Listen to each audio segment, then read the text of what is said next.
영국 시골 마을에 오래된 시계탑이 있었습니다. 이 시계탑은 정오만 되면 이제 종이 딱딱 울리면서 그 동네 사람들에게 이제 편의를 제공하고, 어떻게 보면 그 동네의 상징물과 같다. 그런데 어느 날 이 시계가 멈춰버렸어요. 사람들도 많이 불편하지 않습니까? 사람들은 종호에 맞춰서 여러 계획을 짜는데 종호 때 시계가 울리지 않아요. 멈춰버렸어요. 그래서 그 시계를 고치려고 여러 수리공을 부릅니다. 수리공이 올 때마다 하는 말이, 이 시계는 너무 오래됐어요. 이제는 쓰지 못합니다. 라고 이야기하죠. 그러한 모습을 바라보던 나이든 목수 한 명이 있었는데, 보다 못해서 본인이 이제 고쳐볼까 생각을 하는 거죠. 시계를 보고 뚜껑을 열고 딱 봅니다. 그리고 작동을 하는 것을 잘 대충 훑어보고 작은 톱니바퀴를 교체를 합니다. 그리고 그 내부에 있는 모든 톱니바퀴를 깨끗이 닦아가지고 다시 원상 복구를 시켜놨습니다. 시계가 굴러가거든요. 동네 주민들이 놀랍니다. 아니, 시계공들이 와서 고치려고 했는데도 못 고치는 것을 어떻게 목수가 고칠 수가 있는가? 이 목수가 하는 말이 무엇이냐면, 작은 톱니바퀴에 문제가 있었습니다. 제가 그것을 교체를 하고 또 청소 안 한 지가 너무 오래돼서 내가 그것을 한번 청소를 해봤습니다. 이제 시계가 잘 돌아가는 것 같습니다. 그렇게 이야기를 했죠. 이 이야기에서 주는 교훈점이 뭐냐면, 겉모습만 봐서 문제점을 파악할 수가 없다. 겉모습은 무엇입니까? 오래되었다. 오래된 것이 문제다. 그래서 시계는 이제 고칠 수가 없다라는 거죠. 그런데 그 시계의 문제점이 무엇입니까? 오래된 것이 아니, 오래되었다라는 것에 초점이 있는 것이 아니라 부속품 하나가 문제가 있다라는 거죠. 우리가 문제를 바라볼 때 다 그렇게만 생각하는 경우가 많아요. 겉모습만 바라보고 이게 문제다. 보통 우리가 그런 이야기 하지 않습니까? 청소년기에 가출하는 애들을 보고 왜 가출을 하는가? 그거를 문제라고 보죠. 부모 말을 안 들은 애들을 바라보고 왜 그렇게 하는가? 근데 겉모습만 보고 평가를 하고 겉모습만 바꾸려고 한다면 부모도 힘들고 아이도 힘든 거죠. 힘든 거는 어쩔 수 없는 거죠. 교정이 일어나지 않습니다. 무엇이 문제 있는가의 내면을 바라봐야 되는 거죠. 오늘 본문 말씀해 보시면 이스라엘 백성들도 크게 문제가 없는 것 같습니다. 왜? 바벨론에서 복귀를 했고 성경도 있고 제사도 있고 예배도 있고 자기네들은 하나님의 백성이다라는 언약도 있습니다. 근데 문제가 무엇이냐면 그 백성들의 삶이 문제였어요. 불의합니다. 그리고 불평등하고, 그리고 그들의 삶은 냉소적으로 변했습니다. 2장 17절 말씀에 어떤 말씀이냐면, 제가 짧게 요약을 해서, 긴 말씀이죠. 짧게 요약해서 보시면 이런 말씀이 있습니다.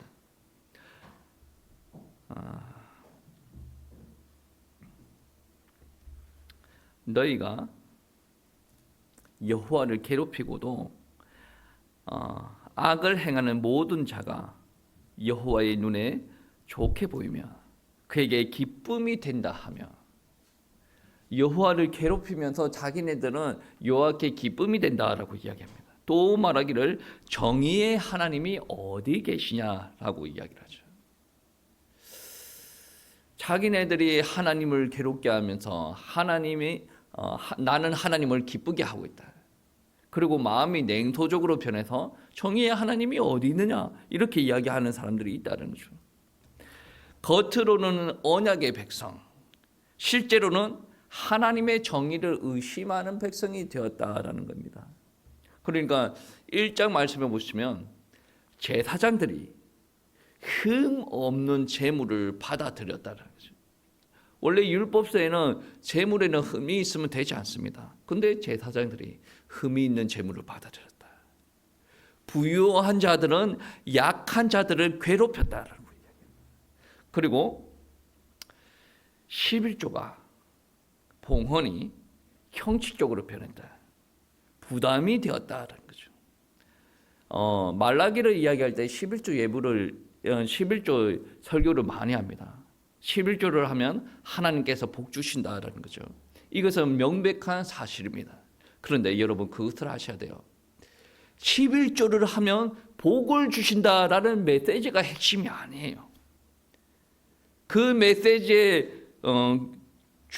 핵심을 깨뜨리고 있는 메시지는 무엇이냐면 지금 이스라엘 백성들이 냉소적으로 변했다. 이스라엘 백성들이 마음이 식어버렸다. 그들이 하나님을 대할 때 하나님이 어디 계시냐라고 이야기를 합니다. 마음이 식고 마음이 굳어버렸으니까 하나님 앞에 예물 드리는 게 아까워졌다. 11조 하는 거에 아까워졌다. 이것을 11조 하라. 그러면 복을 주신다. 이게 핵심의 메시지가 아니라 어떤 메시지입니까? 11조 안 하는 사람들 메말라 버렸다. 하나님 앞에 헌금 안 하는 사람들 메말라 버렸다. 우리의 삶이 하나님께서 보시기에 괴롭게 느껴진다. 그 사람은 마음이 메말라 버렸다. 단순히 보이는 모습만 가지고 이렇게 해라 저렇게 해라 그런 말이 아니라 지금 마음이 메말라 버렸다. 성전도 있고 예배도 있는데 그렇게 예배 드리는 사람들이 다 메말라 버렸다라고 합니다. 그러면서도 이스라엘 백성들은 어떻게 이야기합니까? 우리가 뭐를 잘못했습니까? 우리가 뭐를 잘못했습니까? 이때 하나님께서 주시는 본문의 말씀이 오늘 말씀 3장 1절 말씀입니다. 우리가 무엇이 잘못됐습니까? 정의의 하나님이 어디 있습니까? 라고 이야기할 때 3장 1절 말씀이에요. 합독하시겠습니다. 만군의 여호와가 이르노라. 보라, 내가 내 사자를 보내리니 그가 내 앞에서 길을 준비할 것이요 또 너희가 구하는 바 주가 갑자기 그의 성전에 임하시리니 곧 너희가 사모하는 바 언약의 사자가 임하실 것이라. 아멘. 정의의 하나님이 어디 계십니까? 하나님께서 오늘 본문 말씀에서 이야기하실 때 내가 보내겠다, 내가 임하겠다라고 이야기하는 거예요. 하나님의 백성들이 부패될 수도 있죠. 부패될 수도 있죠. 성경 말씀만 그런 것이 아니라 오늘날 우리가 살아갈 때도 그러한 일들이 있습니다. 우리가 살아가는 세상에는 그런 문제가 많이 있습니다. 영국 시인 중에 사회 비평적인 시를 썼던 윌리엄 블레이크라는 사람이 있습니다. 이 사람이 런던이라는 시를 쓰는데 그 시 구절 중에 한 구절이 이렇습니다. 제가 읽어보겠습니다. 얼마나 굴뚝 청소부들이 울부짖는지 검게 변해가는 교회는 모두 소름 끼친다. 무슨 말이냐면 산업혁명이 일어나고 인구 이동이 많이 일어납니다. 그런데 그 안에는 빈부격차가 해결이 안 됩니다. 그래서 어린아이들이 굶주리기 시작해요. 어린아이들이 돈을 벌려고 이제 산업전선으로 뛰어드는데 이제 많은 공장들이 세워지지 않습니까? 그러면 공장들이 세워질 때마다 굴뚝을 크게 세워놓거든요. 거기에는 어른들이 들어갈 수가 없어요. 어린애들을 집어넣는단 말이에요. 그 어린애들이 밥 먹고 살려고 굴뚝에 들어가서 청소하고 나오는데 그러다가 굴뚝 안에서 죽는 경우도 있고 악한 꺼름을 마셔가지고 그 이후에 병들어 죽는 아이들도 많았단 말이에요. 근데 교회는 그것에 무관심했다라는 것이 사회 비평자의 입장에서 이게 눈에 들어왔다는 거죠. 교회 건물은 점점 더 화려해지는데 교회는 우리 사회에 관심이 없다. 어린애들이 저렇게 죽어 나가는데 교회는 관심이 없다는 거죠. 이 말은 아주 우리 그리스도인들의 가슴을 확 찌르는 메시지입니다. 오늘날도 마찬가지죠. 뉴스를 바라보면 해외 이주민들이 우리나라에 와서 돈 벌려고 산업 현장에 더 일을 합니다. 그 뉴스에서 가혹행위 당하는 장면들이 보입니다. 우리 젊은 노동자들이 현장에서 엄청나게 고생을 합니다. 그리고 코로나19 이후에 빈부격차가 더 심해졌어요. 양극화 형상. 잘 사는 사람들은 너무나도 잘 살고 못 사는 사람들은 더 힘들어졌어요.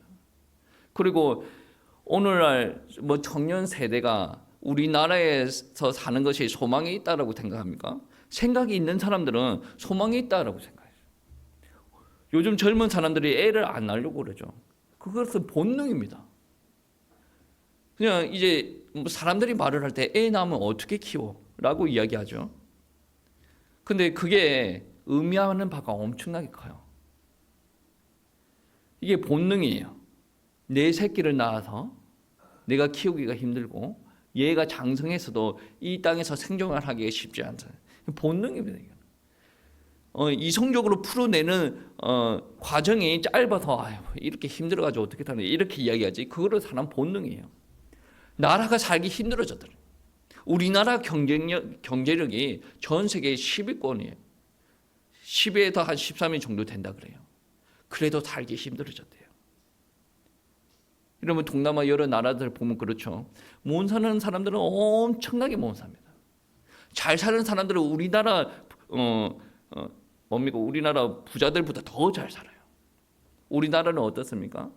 우리나라는 중산층이 없다 그러죠. 살기가 힘듭니다. 우리나라 구조가. 나라가 지금 그렇게 됐다는 거죠. 그러니까 또 교회 신앙생활 하는 것도 또 피곤하고 막 그런 일들이 있죠. 그러다 보니까 사람들이 종종 어떤 말을 합니까? 기도해도 바뀌는 것이 무엇입니까? 정직하게 살면 손해보는 거 아닙니까? 교회가 세상보다 더 나은 점이 무엇입니까? 라고 이야기를 합니다. 이것은 오늘 본문 말씀에서 이야기하는 정의의 하나님이 어디 계십니까? 라는 말을 현대판으로 업그레이드 시킨 말이에요. 더 무서운 문제는 무엇입니까? 이러한 말이 너무나도 익숙하고 쉽게 내뱉는다. 우리가 힘들고 이런 부분의 문제고, 그리고 교회는 무슨 이렇게 교회가 뭐 잘된 점이 있냐 막 그러면서 우리가 기도해도 하나님께서 응답하시지도 않는다. 막 이런 말이 너무나도 일상적으로 변했다는 거죠. 여러분, 말씀은 줄고 예배는 습관이 되고 봉헌과 섬김이 내 것을 다 챙기고 나서 남는 것으로 이렇게 하는 것이 오늘날 신앙인들의 모습이에요. 어떻게 보면 그거는 신앙이라고 볼 수가 없어요. 종교. 그리고 기도할 때도 마찬가지입니다. 내보다 약자를 기도하는 시간이 없어져요. 나 외에 타인을 기도하는 시간이 줄어들어요. 이게 무엇입니까? 이게 하나님의 말씀대로 살지 않는 모습이죠. 눈 감으면 무조건 나의 기도만 하고 있어요. 나의 가정, 나의 직장, 나의 경제, 나의 행복을만 놓고 기도합니다. 이것이 무엇입니까? 이것이 종교 생활이에요. 이 기도가 잘못되었다라는 부분들이 아니라 이 기도만 하고 있다라는 것이 종교 생활입니다. 말라기 시대의 이스라엘 백성처럼 우리가 우리의 모습을 보고 성찰을 해야 돼요. 자기 모습을 보고 객관화할 줄 알아야 돼요. 그런데 우리나라 사람들은 저부터가 자기에게 너무 후한전선을 주고 있어요. 자기 성찰이 되어야 됩니다.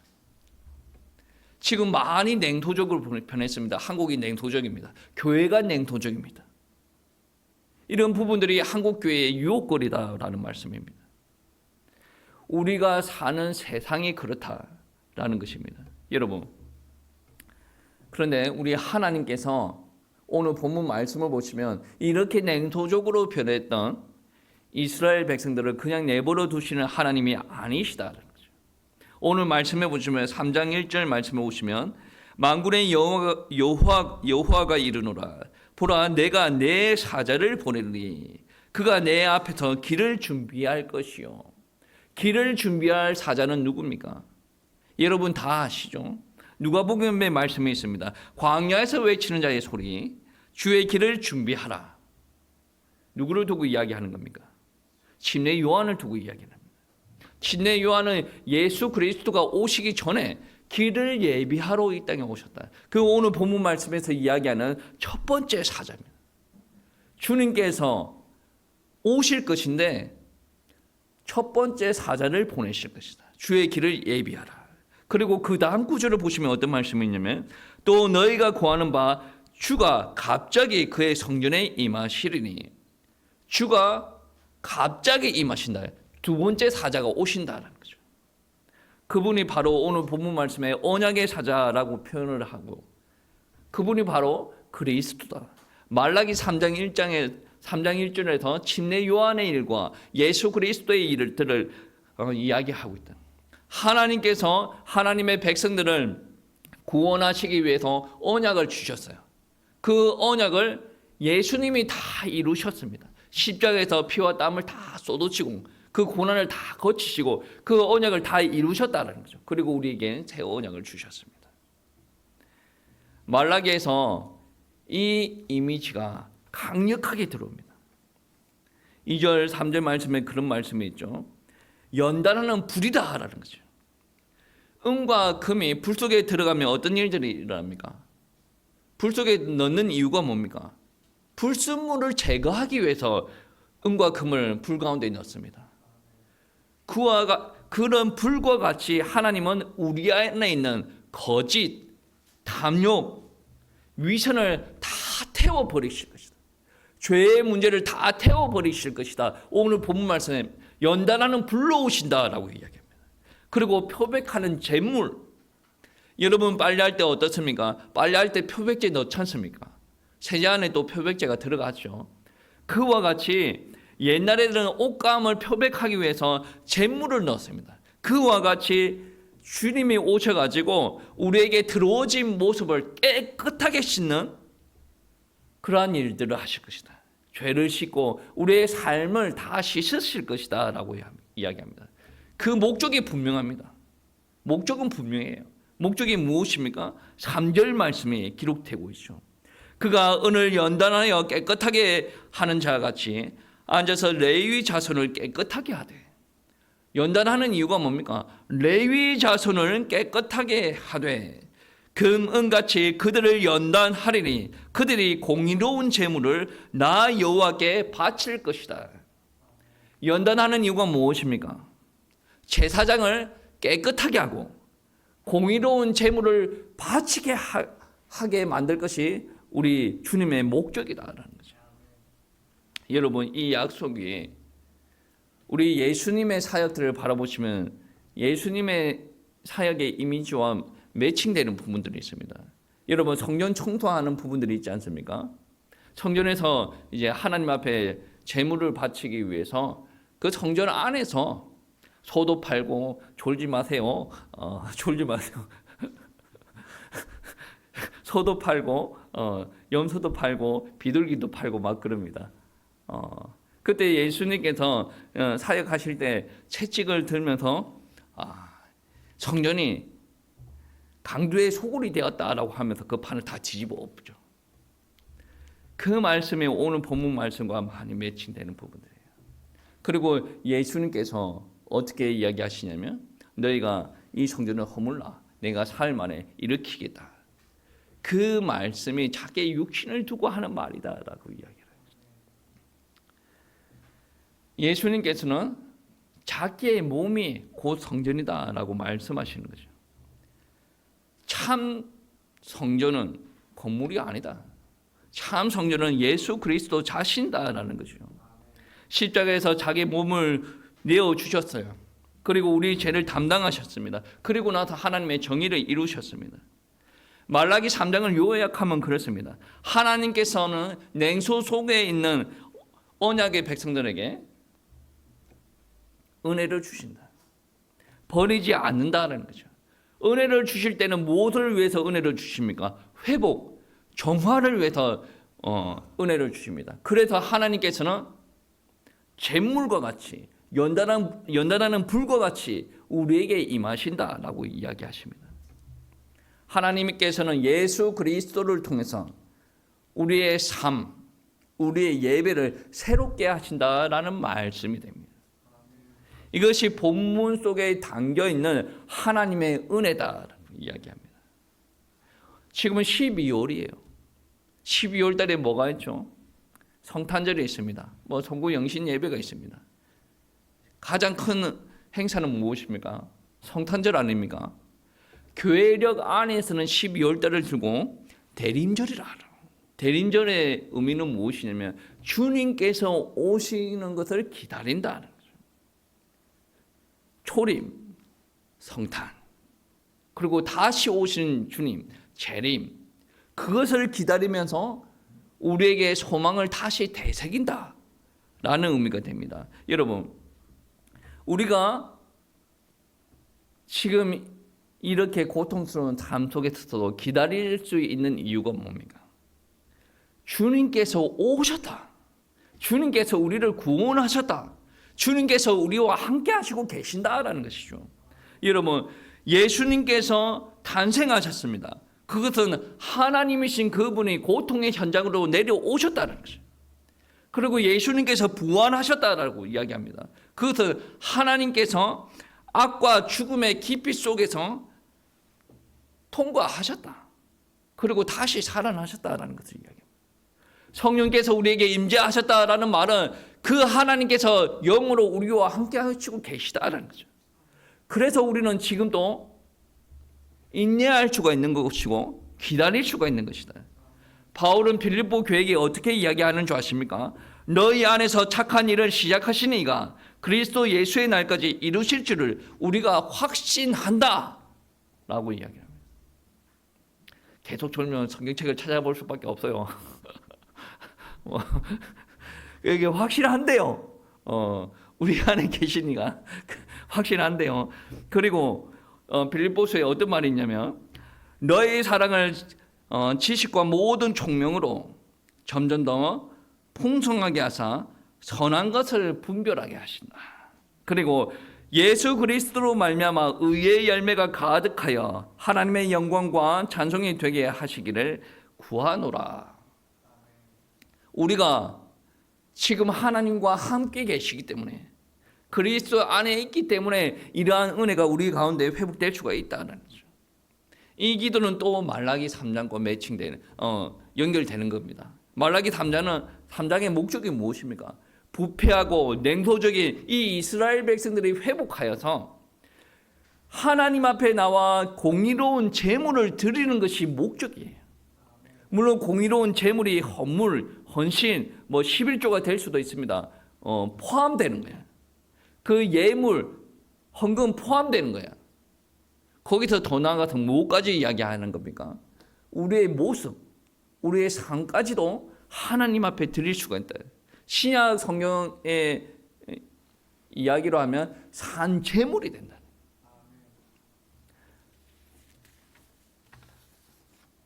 우리가 지금은 대림절 기간인데 한 명 한 명이 하나님의 은혜를 기억하셔야 돼요.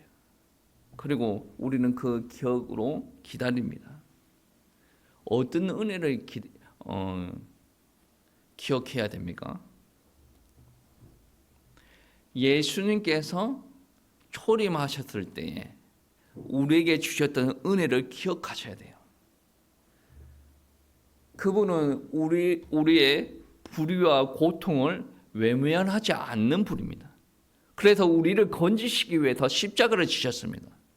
그 예수님을 우리는 기억해야 됩니다. 그리고 성경 창세기부터 요한계시록까지 하나님은 신실하십니다. 하나님께서는 언약을 주셨으면 그분의 성품 자체가 언약을 신실하게 이루어 가십니다.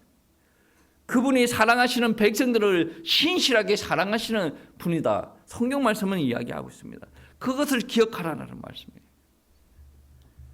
그 기억의 힘으로 말미암아 우리는 기다릴 수가 있습니다. 재림 이야기를 하면 많은 사람들이 그런 이야기합니다.